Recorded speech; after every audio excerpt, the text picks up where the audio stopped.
as well. How are we doing time-wise? Oh, we've got about another 15 minutes. Okay. From Rob, how do you deal with trauma when a client has no memory of an actual event? Okay.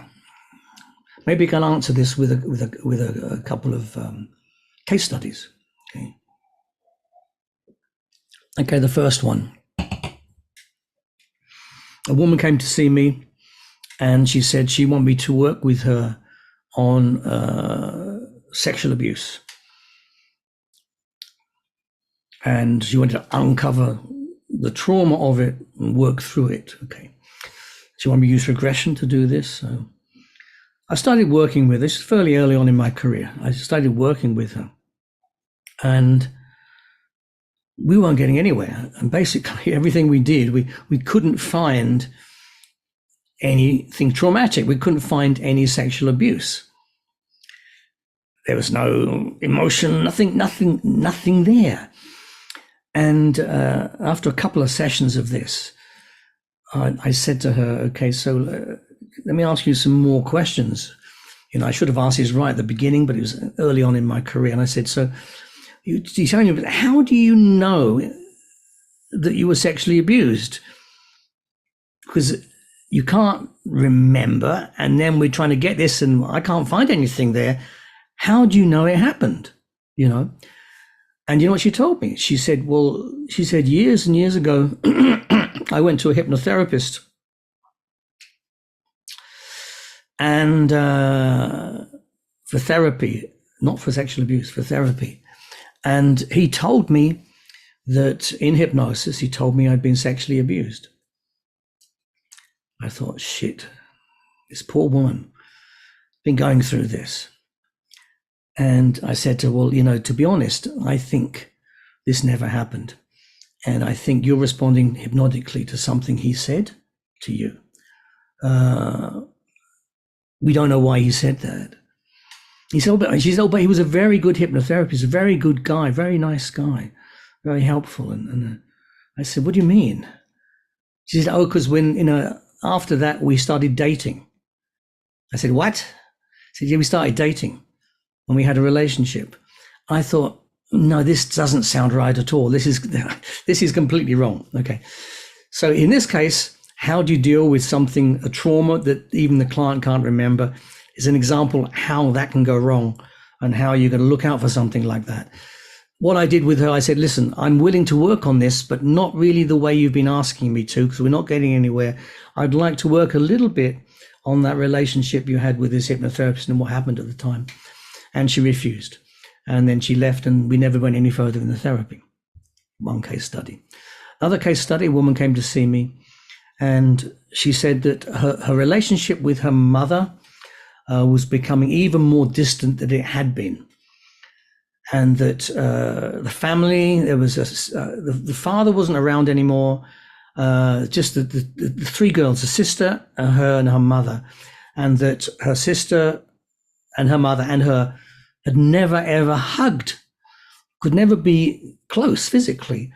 And this had bothered her, and it was coming to something inside her emotionally. She was starting to get really anxious about this and knew there was something there, and she couldn't figure out the reason.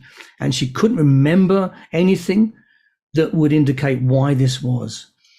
So I put her into hypnosis, and what I did, I asked her unconscious mind, and I can't remember if I used finger signaling or writing. I can't remember. I think it was finger signaling. It's just yes and no response. I asked her unconscious mind if there was something there that relates to this, and it said yes. And I asked it, would it be willing to share this with the client? You know, and it said no. So I asked it, would it be willing to share it with me? And it said no. Didn't trust me either. Okay. So what is a strange situation, right? There's something there. The client doesn't know what it is, but it's there. The unconscious is saying it's there, but it's not willing to share it with her or with me. So I said, would you be willing to share it with the client in a safe way, a little at a time. It said yes. Oh, wonderful. So I made a suggestion. I said, would it be appropriate for you to give the client a little bit of information in a dream? Something that's comfortable that she can understand and take on board. It said yes. Okay, I sent her away. Now, these sessions were every 3 weeks because I was very busy. I couldn't see people every week because I was just too busy. So she came back in 3 weeks after that. And she said, I had lots of dreams, but there was one dream that really stood out. I said, what was that? She said, I was on a market, Romford Market in Essex in England. I was on the market with my grandfather who used to sell fruit and vegetables. I was helping sell fruit and vegetables. It was nice. I said, oh, that's interesting. So why is that relevant? She said, I don't know. It just somehow stood out. Okay. So what to do? Put it back into hypnosis. Thank the unconscious mind. Say, thank you for doing that. Would you be willing to share something else a little bit more in a comfortable way? Da, da, da, da, da. Yes. Okay. So would you be willing to do it in a dream again? Yes. Okay. Comes out of hypnosis. Off she goes. 3 weeks' time, she comes back. She has another dream. Oh, I remember this, my grandfather, dada. Now, I can't remember all the dreams. I just remember the first one. There was about 3 or 4 dreams that she had. Anyway, penultimate session. She comes in and she's all lively like this. And she says, I know what it was. I know what happened. I said, what? What happened? She said, I was sexually abused by my grandfather. Now, by now, she was able to cope with this revelation, even though, it was been repressed for so long. I was sexually abused by my grandfather.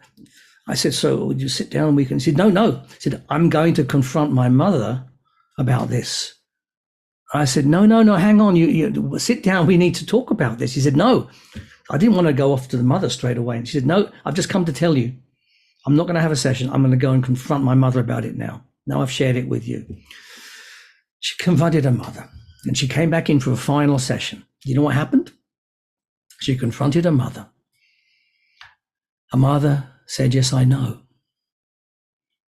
I knew it was going on because she said it happening to me at the same time. It was happening to me. So when I was a child, it happened to me too. And then the sister joined in and said, it happened to me as well. So none of them had ever shared it. The mother and the sister knew about it, but my client didn't know. I had amnesia for it. And with that, those 3 women burst into tears and hugged each other and wouldn't let go of each other.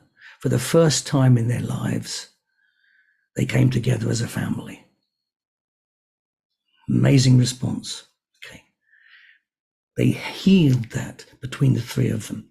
The 3 of them dealt with it and they came together and they could finally touch each other and hug each other. So quite a moving story, but it's an example here. Your question here was from Rob, how do you deal with trauma when a client has no memory of an actual event? Well, that's one way of dealing with it. Okay, I'll tell you another way. Another way would be actually I would prefer the unconscious mind to go and deal with it. In this case, the unconscious mind wasn't willing to share it with me even. But if, let's say the client, the unconscious does share something with you, or even if they don't share it with you, you do have another option. And that is you ask the unconscious mind to go back to the events without sharing it to the client and to identify aspects of it. It can change. It may be the actual content of the event, what actually happened, or it may be the way that the brain remembers it in terms of the impact it has. Was it like a very kind of associated experience or more dissociated? So you can use like dissociation. You can use some of the NLP things like the submodality work. If familiar with submodalities in NLP, changing the colors into black and white, adding music. You could use that as well, but you're basically getting the unconscious mind to do it for the client rather than saying to the client, you do this, you add something, you take this away. Because it's in trance, it's much, much more powerful. So that's how you can work with it. What can end up, of course, is the client never really finds out what it was, but the resolution happens unconsciously and the client starts to feel different. and so feels okay about it without even knowing. In this instance, knowing, a lot of clients want to know why do they have their problem, and my experience is often when they find out, it makes the problem worse, because now they consciously know why, then they have to deal with it. The good thing is it's raw emotion, and then you can work with that, of course, as long as you've got time. If it's spontaneous abreaction in a therapy session and somebody does that, you really have to cancel all your next 5 clients, because you need to spend time with that client, working with the raw emotions that have just erupted within that client in an abreaction. So yeah, that's where the therapy occurs.